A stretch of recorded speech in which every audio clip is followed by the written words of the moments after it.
घडामोडींचे सविस्तर वृत्तांत पाहण्याआधी या घडीची सगळ्यात मोठी न्यूज, ब्रेकिंग न्यूज आपण बघूया। मंत्री गुलाबराव पाटलांनी एक वादग्रस्त विधान केलेलं आहे। स्त्रीरोग तज्ञ हे कधीही हातपाय पाहत नाहीत, हातपाय पाहणारे स्त्रीरोग तज्ञ नसतात। जळगावातील कार्यक्रमामध्ये पाटलांनी हे विधान केलेलं आहे। राज्याचे पाणी पुरवठा मंत्री गुलाबराव पाटील जळगावातल्या कार्यक्रमात उपस्थित असताना स्त्रीरोग तज्ञांविषयी त्यांनी वक्तव्य केलं की स्त्रीरोग तज्ञ हे हातपाय पाहत नाहीत आणि हातपाय पाहणारे स्त्रीरोग तज्ञ नसतात।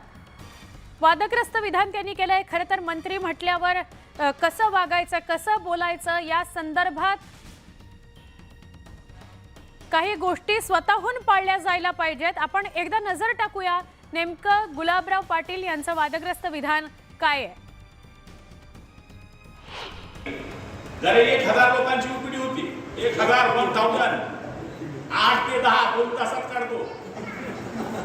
डॉक्टर तरी बरे आमच्यापेक्षा, बसले डॉक्टर, जनरल फिजिशियन, ऑर्थोपेडिक, हृदयरोग तज्ञ, बालरोग तज्ञ, स्त्रीरोग तज्ञ कधीच हातपाय बघत नाही आणि हातपाय बघणारा कधी स्त्रीरोग तज्ञ होऊ शकत नाही। पण आम्ही तर जनरल फिजिशियन आहे, आमच्याकडे बायको नांदत नाही तो पण माणूस येतो। आम्ही एकटं डोकं असतं, डॉक्टराचं एकच फॅकल्टीचं डोकं असतं, पण आमचं डोकं असं असतं की इतके लोक जे बसले त्यांच्या वेगळ्या वेगळ्या समस्या असतात आणि आम्ही ऐकणारे एकटे असतो आणि आम्ही त्यांना समज घालून त्यांचं काम करतो। आणि इतके गेल्यानंतर एक नवीन जर कोणी आला तर इतके फ्रेश असतो की पहिला तूच आला। शिवसेनेचे नेते आमदार सचिन अहिर आपल्या सोबत आहेत। सचिनजी, काय म्हणायचं, अनेक लोक समोर उपस्थित असतात आणि त्यांच्या समोर बोलताना अशा प्रकारचं उदाहरण द्यायचं, असं वक्तव्य करायचं, काय म्हणाल? अत्यंत दुर्दैवी आहे आणि विशेषतः संवेदनशील आहेत की नाही हे प्रश्न निर्माण होतो आणि त्यातूनच प्रत्येक व्यक्तीचा बघण्याचा दृष्टिकोन काय आहे। ते आमचे चांगले मित्र होते आणि त्यांच्याकडनं ही अपेक्षा करणं ही दुर्दैवी आहे। खरं तर तुम्ही पाहिलं असेल 2 दिवस आरोग्यमंत्री कुठे आहेत याची चर्चा संपूर्ण राज्यभर होत असताना आता नवीन आरोग्यमंत्री तयार होत आहेत की काय हा प्रश्न आता ह्यांच्या माध्यमातून निर्माण होतो आणि मला तर वाटतं आता त्यांनाच तो खाता द्यावा, कारण त्याचा एवढा दांडगा अभ्यास संपूर्ण आरोग्य विषयावरती दिसतोय आणि त्यातून अशा प्रकारे ज्यावेळी आपण बोलतोय आपण हे लक्षात ठेवलं पाहिजे की समाजामध्ये काम करत असताना आपल्या बोलण्यावरून त्याच्यातली काय प्रतिक्रिया येऊ शकते आणि त्यातून समाज जे तुमच्याकडे बघतोय ते काय बघता येईल। मला असं वाटतं आता त्यातून त्यांनीच धडा शिकला पाहिजे की बा आता सचिनजी, आपल्याला असं वाटतं त्यांनी स्वतःहून उदाहरण चुकलं असं कबूल करत खेद व्यक्त केला पाहिजे? 100% आणि त्याच्यातून असं जर शब्द जर त्यांच्या ओघातून गेलेला असेल मागे घेणं पण फार काय त्याच्यात लाजस्वानी गोष्ट किंबहुना काही कमीपणा असं नाही। आणि तुम्ही बघितलं असेल की आता ह्याच्यातून एक महिला म्हणून ज्यावेळी तुम्ही असाल किंवा घरातला कुठच्याही व्यक्ती असेल काय बघणार त्या दृष्टिकोनातून, तर त्यांचा बोलण्याचा काय प्रयत्न होता काय नव्हता, पण ज्या संवेदनशील विषयावरती ते बोलतात त्यातून ते भान ठेवलं पाहिजे होतं, एवढंच माझं म्हणणं आहे। नक्की सचिनजी, आभार, आपण सविस्तर प्रतिक्रिया दिलीत त्याबद्दल। शिवसेनेचे आमदार नेते सचिन अहिर होते आणि सचिन अहिर स्पष्टपणे म्हणत होते की अशा प्रकारचं वक्तव्य गुलाबराव पाटलांना शोभत नाही, खेद व्यक्त केला पाहिजे त्यांनी। कुठल्याही स्त्रीरोग तज्ञाविषयी, मग तो स्त्री असेल किंवा पुरुष असेल, त्याच्याविषयी असं वक्तव्य करणं म्हणजे समाजात काय मेसेज देऊ ते पाहता आहेत असाही प्रश्न निर्माण होतो, असं सचिन अहिर म्हणाले। अतुल लोंढे आपल्यासोबत उपस्थित आहेत। अतुलजी, आपण ऐकलं असेल गुलाबराव पाटील काय म्हणाले, अशा प्रकारचं उदाहरण देणं कितपत संयुक्तिक आहे? आता असं आहे की इतके उच्च विद्याविभूषित आहे की त्यांना स्पेशलायझेशन, स्टँडर्डायझेशन, प्रोफेशनलायझेशन जे झालेले आहे फील्डचे, त्याचं काही किती ज्ञान आहे ते ज्ञान त्यांनी दाखवलेलं आहे। म्हणजे कोणता डॉक्टर काय करतो याचा अर्थ त्यांना हे म्हणायचं आहे की यांच्याकडे पाणी पुरवठा मंत्रालय आहे आणि तिकडे यूडी किंवा सीएमशी संबंधित काम असलं जरी आलं तरी हे सह्या करतात सीएमच्या नावाच्या आणि हे सीएमचं काम पण हे स्वतः करू शकतात। आमचा प्रत्येक मंत्री हा सीएम आहे। प्रत्येक आमदार जे गेले 50 लोक 50 खोके सगळं काही ओके, हे जे गेलेले आहे हे सगळे कोणी कोणाचंही काम करतं। त्याच्यामध्ये काही म्हणजे यूडीचं काम पाणी पुरवठावाला करू शकतो, पाणी पुरवठ्याचं काम अजून उच्च शिक्षण शालेय शिक्षण मंत्री करू शकतो किंवा उच्च शिक्षण मंत्री करू शकतो। अशा पद्धतीचं हे त्यांनी दाखवलेलं आहे की यांना कामाचं ज्ञान नाही, यांना आपल्याला काय करायचं आहे हे त्यांना कळत नाही आहे। आणि त्यांनी उदाहरण देताना म्हणजे इतकं वाईट उदाहरण दिलेलं आहे की त्यांच्या डोक्यामध्ये काय आहे हे दिसून येतं. गर्दी बघून ती घाण हशा भरलेली आहे. पिकवण्यासाठी एखाद्या मंत्र्यानं असं केलेलं वक्तव्य हे कितपत आपण ह्याच्याकडे कसं बघायचं जे म्हणजे? जे डोक्यामध्ये आहे ते तोंडात आलं ना. जी घाण डोक्यात आहे ती तोंडात आली आणि त्याच्यामुळे हे सगळ्या गोष्टी आल्या. त्यांना हे माहित नाही की पहिले ब्लड टेस्ट करावं लागतात, वेगवेगळ्या टेस्ट करावं लागतात, डायग्नोज करावं लागतं आणि मग कुठला रोग आहे ते बघत असतात. तर त्यांना ते कळत नाही ना. त्यांना काय आहे की जी सत्ता अशी चोरून मिळालेली आहे, 50 खोके आणि सत्ता, ओके, आणि त्याच्यामुळे ते आता काही बरळत चाललेले आहे. याच्यावरून दिसत आहे की महाराष्ट्राची राजकीय स्थिरता, महाराष्ट्राच्या विकासाचे प्रश्न यांच्यासाठी काहीही महत्वाचे नाही. शेतकरी एवढे मेले, एवढा मोठा पूर आला, अजूनपर्यंत पंचनामे नाही व्यवस्थित. 300 आणि 400 रुपये शेतकऱ्यांना नुकसान भरपाई दिलेली आहे. अशा पद्धतीचे काम जे आहे हेच लोक करू शकतात. ज्यांना माहित आहे की काही करण्याची क्षमता नाही आहे, तर त्यांनी आपली क्षमता दाखवलेली आहे. अतुलजी, आभार. आपण सविस्तर बोललात न्यूज 18 लोकमतवर त्यासाठी. गुलाबराव पाटलांनी वादग्रस्त विधान केले. जळगावात एका कार्यक्रमात ते बोलत होते. हजारो लोक त्यांच्या समोर होती. उदाहरण द्यायला ते चुकले. स्त्रीरोग तज्ज्ञ कधी हातपाय पाहत नाहीत आणि जर जे हातपाय पाहत असतील ते स्त्रीरोग तज्ज्ञ नाहीत असं वक्तव्य त्यांनी केलंय. एका बाजूला स्त्रीरोग तज्ज्ञ हा स्त्री असो किंवा पुरुष असो त्याच्याविषयीचं हे वक्तव्य सुद्धा चुकीचं आहे आणि दुसरीकडे अशा प्रकारचं उदाहरण एखाद्या सार्वजनिक कार्यक्रमामध्ये देणं हे महिलांना ओशाळणे पण येईल अशा प्रकारचं आहे.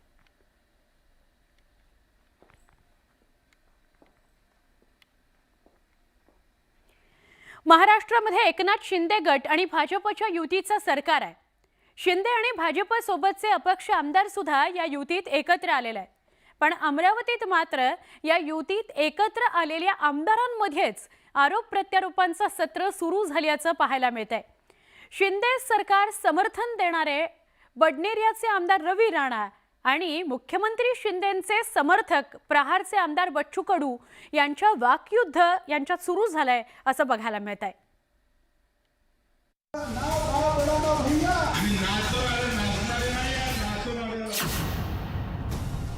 मुख्यमंत्री एकनाथ शिंदे आणि उपमुख्यमंत्री देवेंद्र फडणवीस यांच्यातील समन्वयामुळे जवळपास 2 महिन्यात सरकारनं विरोधकांचे प्रत्येक वार परतावून लावले. जे या 2 नेत्यांमध्ये दिसलं तसंच चित्र या दोन्ही पक्षांमध्येही दिसलं.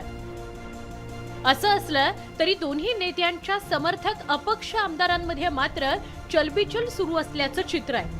कारण शिंदे फडणवीस सरकारचे समर्थक असलेल्या आमदार रवी राणांनी शिंदेंच्या बंडात त्यांच्यासोबत भक्कम उभे राहिलेले माजी मंत्री बच्चू कडूंवर सडकून टीका केली आहे. अमरावतीच्या परतवाडामध्ये दहीहंडीच्या कार्यक्रमात बोलताना राणांनी ना बाप बडा ना भैया सबसे बडा रुपया असं विधान करत बच्चू कडूंवर अप्रत्यक्ष निशाणा साधला. मी गुवाहाटीला जाणारा आमदार नाही आहे. मी देवेंद्र फडणवीसांचा सच्चा सिपाही आहे, सच्चा मित्र आहे. ना बाप बडा ना भैया पैसे सबसे रुपया या मतदारसंघाच्या आमदाराचं स्लोगन आहे. आता रवी राणांनी वार केल्यानंतर शांत राहतील ते बच्चू कडू कसले? आम्ही नाचणारे नाही तर नाचवणारे आहोत असं म्हणत बच्चू कडूंनी राणा दाम्पत्यावर निशाणा साधलाय. गुवाहाटीला आम्ही गेलो नसतो तर तुले साऱ्या हे मंत्रीपद भेटलंच तर इकडे शिराघाटाच्या गुवाहाटीला जाणारा आमदारने म्हणायचं आणि दुसरं इकडे लाईन मध्ये लागायचं मंत्रिपदाच्या. तुझ्या सारखा नालायक आम्ही नाचणारे नाही नाचणारे. राणा दाम्पत्य सातत्यानं चर्चेत असतं. राणा विरुद्ध शिवसेना, राणा विरुद्ध भाजपचे प्रवीण पोटे असे अनेक वाद अमरावतीकर आणि महाराष्ट्रानं पाहिलेत. पण आता राणा आणि बच्चू कडूंनी एकमेकांवर निशाणा साधल्यानंतर राणा विरुद्ध बच्चू कडू असा नवा वाद निर्माण झाल्याचं पाहायला मिळत आहे. आता हा वाद वाढतो की शमतो हे पाहणं महत्त्वाचं ठरणार आहे. संजय शेंडेसह bureau report, news 18 Lokmat, Amravati. वेगवेगळे रिपोर्ट्स आपण बघतो आहोत. बीडमधले काय परिस्थिती आहे त्याचा एक आढावा आपण घेणार आहोत. परळीमध्ये स्फोटाचा मोठा कट उधळण्यात आलाय.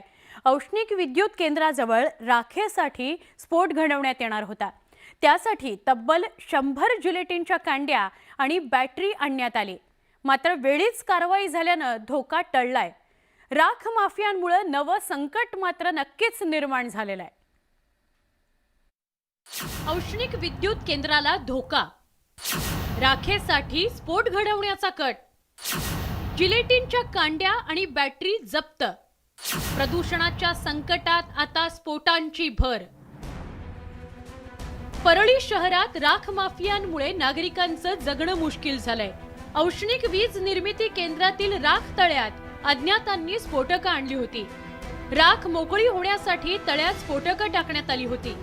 या प्रकरणी केंद्राच्या सुरक्षा रक्षकांनी तिघांना ताब्यात घेऊन पोलिसांच्या ताब्यात दिलं. राखेच्या ठिकाणापासून औष्णिक वीज निर्मिती केंद्र 2.5 किलोमीटर अंतरावर आहे. त्यामुळे घाबरून जाण्याचं कारण नसल्याचं मुख्य अभियंता मोहन आव्हाड यांनी फोनवरून सांगितलं. तर दुसरीकडे राखेच्या असुरक्षित वाहतुकीमुळे आतापर्यंत अनेकांचे बळी गेलेत. त्यातच आता राख माफियांची मुजोरी वाढली आहे. नुकतीच आता जिलेटिनच्या कांड्याद्वारे स्फोट घडवण्यात आलेल्यांचा परळी ग्रामीण पोलिसांनी पर्दाफाश केला. यातून असं लक्षात येत आहे की परळी औष्णिक विद्युत केंद्राची सुरक्षा वाऱ्यावर आहे आणि त्यामुळे येथील नागरिक प्रदूषणाने तर त्रस्त आहेतच, आज त्यांची सुरक्षा पण वाऱ्यावर दिसून येत आहे. औष्णिक विद्युत केंद्रातील राख आणि प्रदूषणामुळे स्थानिकांना श्वसनाचे आजार मोठ्या प्रमाणात होत आहेत. औष्णिक विद्युत करणारे जवळजवळ 2-3 हजार कर्मचारी कामगार वर्ग तिथं काम करतो. अशा वेळेस जर कुठं स्फोटक पदार्थ घडून जिलेटिन आणून जर स्फोट घडत असतील तर लोकांना जीवितहानी होऊ शकते. माझी शासनाकडे मागणी आहे, राखेचं प्रदूषण असो की स्फोट असे परळीमध्ये होता कामा नये, ही शासनाकडे माझी मागणी आहे. आरोपींना कोर्टानं 2 दिवसांची पोलीस कोठडी सुनावली आहे. मात्र राखेसाठी स्फोटकांचा होणारा वापर धोक्याचा असल्यानं पोलिसांसमोर नवं आव्हान निर्माण झालंय. सुरेश जाधवसह bureau report, news 18 Lokmat, Beed. दिल्लीला लागून असलेल्या नोएडा या भागातील ट्विन टॉवर अखेर पाडण्यात आले. नियमांचं उल्लंघन करत बांधण्यात आलेले हे भ्रष्टाचाराचे इमले अखेर जमीनदोस्त झालेले आहेत. भारतात पहिल्यांदाच एवढ्या उंचीचे हे महाकाय टॉवर्स पाडण्यात आल्यानं या पाडकामाकडे अवघ्या देशाचं लक्ष लागलं होतं.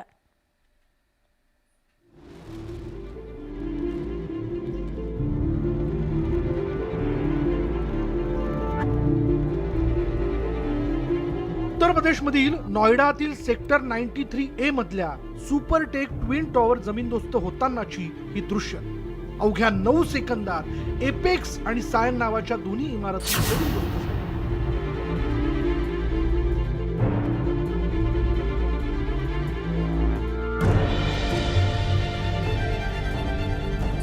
सर्वोच्च न्यायालयाच्या आदेशानुसार नियंत्रित स्फोट घडून हे भ्रष्टाचाराचे इमले पाडण्यात आले. ट्विन टॉवर कसे झाले जमीनदोस्त? सुपरटेक ट्विन टॉवर बांधण्यासाठी 933 रुपये प्रति स्क्वेअर फूट म्हणजेच 7.5 लाख चौरस फुटांच्या बांधकामासाठी सुमारे 70 कोटी रुपयांचा खर्च झाला होता. हेच दोन्ही टॉवर पाडण्यासाठी 237 रुपये प्रति चौरस फूट म्हणजेच सुमारे 20 कोटी रुपयांचा खर्च करण्यात आला. कुतुब मिनारपेक्षा उंच असणारी ही इमारत 3700 किलो वजनाच्या स्फोटकांच्या माध्यमातून पाडण्यात आली. एडिफाय इंजिनिअरिंगला हे ट्विन टॉवर्स पाडण्याचं काम देण्यात आलं होतं. ही इमारत पाडण्यासाठी 46 जणांची टीम काम करत होती. कास्ट लार्जली सक्सेसफुल है. बाकी एडिफिस इंजीनियरिंग और जेट डिमोलिशन CBRI की टीम इस वक्त मौके पे है, तो कोई लेफ्ट ओवर एक्सप्लोजिव्स ना हो इसको चेक कर रहे हैं. जो डिमोलिशन वेस्ट था वो सारा लार्जली साइट के अंदर ही है. थोड़ा सा मलबा रोड पे और ATS की वॉल की तरफ गया है. बटन दबने के इमीडिएटली बाद जब मैंने खड़े होकर बिल्डिंग की तरफ देखा तो सिर्फ वहाँ धूल का गुबार था और कुछ चिंताएं थी, और उन चिंताओं को देखते हुए हम लोगों ने धूल को सेटल होने की वेट नहीं की. जब से मास्क निकाले एंड सब भागते हुए बिल्डिंग की तरफ गए, और हमारा पहला कंसर्न एमराल्ड कोर्ट था, उसको चेक किया. इट वाज कम्प्लीटली सेफ. एक ATS की तरफ हल्का सा एक जो कंपाउंड वॉल है उस पर थोड़ा सा पत्थर गिरा है, जिसकी वजह से 3 या 4 मीटर कंपाउंड वॉल टूटी है. या ट्विन टॉवर विरोधात 2010 पासून कायदेशीर लढाई सुरू होती. अखेर 2021 मध्ये हे दोन्ही टॉवर पाडण्याचा आदेश देण्यात आला होता. भ्रष्टाचाराचे इमले जमीनदोस्त. 2002 मध्ये नॉयडा ऑथॉरिटी सोसायटी बनवण्याची परवानगी देण्यात आली होती. त्यात 14 टॉवर, एक शॉपिंग कॉम्प्लेक्स बनवण्याची परवानगी देण्यात आली. त्यानंतर सेक्टर 93A मध्ये सुपरटेकला भूखंड देण्यात आला. जून 2006 मध्ये अतिरिक्त भूखंड देण्यात आला होता. तसंच हाऊसिंग सोसायटीत बदल करण्याचीही परवानगी देण्यात आली. पण हे दोन्ही टॉवर बांधताना नॅशनल बिल्डिंग कोडच्या नियमांचं उल्लंघन करण्याचा आरोप करण्यात आला. दोन्ही टॉवर्सचं बांधकाम करताना 2 टॉवरमधील अंतरांच्या नियमांचं पालन करण्यात आलं नाही. उत्तर प्रदेश अपार्टमेंट कायद्यानुसार सदनिका मालकांची परवानगीही घेण्यात आली नाही. ट्विन टॉवरमुळे दुसऱ्या इमारतींमधील हवा, उजेड आणि व्हेंटिलेशनवर परिणाम झाल्याचं समोर आलं.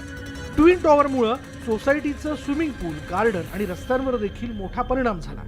लैंडमार्क ऑर्डर है. आज तक सुप्रीम कोर्ट की हिस्ट्री में ऐसा ऑर्डर नहीं पास हुआ. इंडिया में ऐसे डेमोलिशन कभी हुए नहीं जहां पे पूरे 260 फ्लोर के टावर को डिमोलिश किया जाए. तो ये बहुत बड़ी जीत है, बहुत बड़ा संदेश है बिल्डर और नोएडा अथॉरिटी पे कि इस तरह की जो इलीगल एक्ट्स हो रही हैं नहीं होनी चाहिए. देशात आजवरच्या इतिहासात इतक्या उंच इमारती पाडण्याची ही पहिलीच वेळ असल्यानं या घटनेकडे सर्वांचं लक्ष लागलेलं होतं. आता हे ट्विन टॉवर जमीनदोस्त झाले असले तरी त्यांचा ढिगारा हटवण्यासाठी 3 महिने लागण्याचा अंदाज आहे. या कालावधीत 3000 किंवा त्यापेक्षा जास्त ट्रक भरून ढिगारा हटवला जाण्याची शक्यता आहे. प्रशांत लीला रामदास, न्यूज 18 लोकमत, नोएडा, उत्तर प्रदेश. बीड शहरामध्ये जादा व्याजाचं आमिष दाखवून कोट्यवधींच्या ठेवी गोळा करत रात्रीत गाशा गुंडाळणाऱ्या मातोश्री महिला नागरी पतसंस्थेचा चेअरमन आणि संचालकांविरोधात गुन्हा दाखल झालाय. यात 1.5 कोटींहून अधिक ठेवींचा घोटाळा झाल्याचा आरोप ठेवीदारांकडून करण्यात येतोय. पाहुयात नेमकं प्रकरण काय आहे. जादा व्याजाचं आमिष दाखवत गंडा घातला. बीडच्या मातोश्री महिला नागरी पतसंस्थेचा प्रताप. गंडा घालून रात्रीतच गाशाही गुंडाळला. चेअरमन संचालकांविरोधात गुन्हा दाखल. ठेवीदार बनले, हवालदिल. एफआयआर सुद्धा फाडी नाही झाले पोलीसवाले. आता भांडण झाले तरी एक दिवसात एफआयआर फाडतं. इथे 2-2, 3-3, 4-4 कोटी नेले तर पण 2-2 महिने कशाची वाट बघतं प्रशासन? पोलीस हसतेत म्हणतात का तुम्ही व्याजामुळे पैसे ठेवले. हा आक्रोश आहे काबाड कष्ट. रात्रीचा दिवस करत जमावलेली पुंजी एका रात्रीत गमावली गेल्याचं कळाल्यानंतर या सर्व महिलांच्या पायाखालची वाळूच सरकली आहे. आता आरोपी सापडून ते हाती लागेपर्यंत हात चोळत बसण्याशिवाय दुसरा पर्याय ह्या गरीब भाबड्या महिलांसमोर उरलेला नाहीये.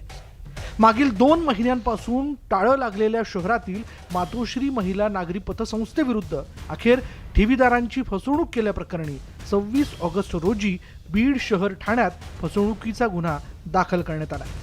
या पतसंस्थेच्या संचालक आणि अध्यक्ष यांनी संगनमत करून ठेवीदारांची फसवणूक केल्याचं तक्रारीत नमूद करण्यात आलंय. मात्र या प्रकरणी अद्याप कोणालाही अटक करण्यात आलेली नाहीये. नेमकं हे प्रकरण आहे तरी काय? बीड शहरातील सिद्धिविनायक कॉम्प्लेक्समध्ये मातोश्री महिला नागरी पतसंस्थेची शाखा आहे. तब्बल 14.50% परतावा व्याजाचं आमिष दाखवत त्यांना गंडवलं गेलं. 1.5 कोटींहून अधिकच्या घोटाळ्याचा यामध्ये आरोप करण्यात आला. पतसंस्था अध्यक्ष, संचालक आणि लिपिका विरोधात गुन्हा दाखल करण्यात आला. चेअरमन योगेश विलास स्वामी विरोधात गुन्हा दाखल करण्यात आला. लिपिक जयश्री दत्तात्रय म्हस्के सहभागी असल्याचा आरोप करण्यात आला. इतर संचालक मंडळाविरोधात फसवणुकीचा गुन्हा दाखल झालाय. 5 तोळे सोनं ठेवलेले आम्ही बँकेत. फक्त लाख रुपये उचललेले काढून द्या तर सर म्हणायचे आता देतो, हे नाही ते नाही असं करून पळून गेले. अधिकारी म्हणजे करू आम्ही ह्यांनी संयम ठेवा. 2 महिने झाले बँक उघडायलाच लागली. अजून किती महिने लागतील काय माहिती. पैसे ठेवलेले सर बँकेमध्ये, महिन्याला 500 रुपये महिन्याने भरून ठेवलेले. तर दागिने थोडे. अजून 3रा महिना चाललाय, काहीच व्हायलाय, कारवाई नाही, काहीच नाही. बँकेला कुलूप लावले, रात्रीचेच पळून गेले.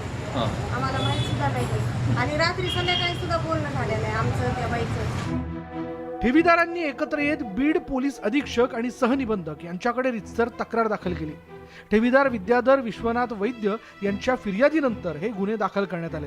एकूण 12,92,640 रुपयांची फसवणूक झाल्याचं वैद्य यांनी फिर्यादीत म्हटलंय. मात्र हा घोटाळा 1.5 कोटी रुपयांपेक्षा अधिक असण्याची शक्यता वर्तवण्यात येते. सुरेश जाधव, न्यूज 18 लोकमत, बीड. या स्पेशल रिपोर्ट्ससह बातमी आणि बरंच काही या बुलेटिनमध्ये इथेच थांबतोय. एका विशेष कार्यक्रमासह काही क्षणात पुन्हा भेटूया. पहा फक्त न्यूज 18 लोकमत.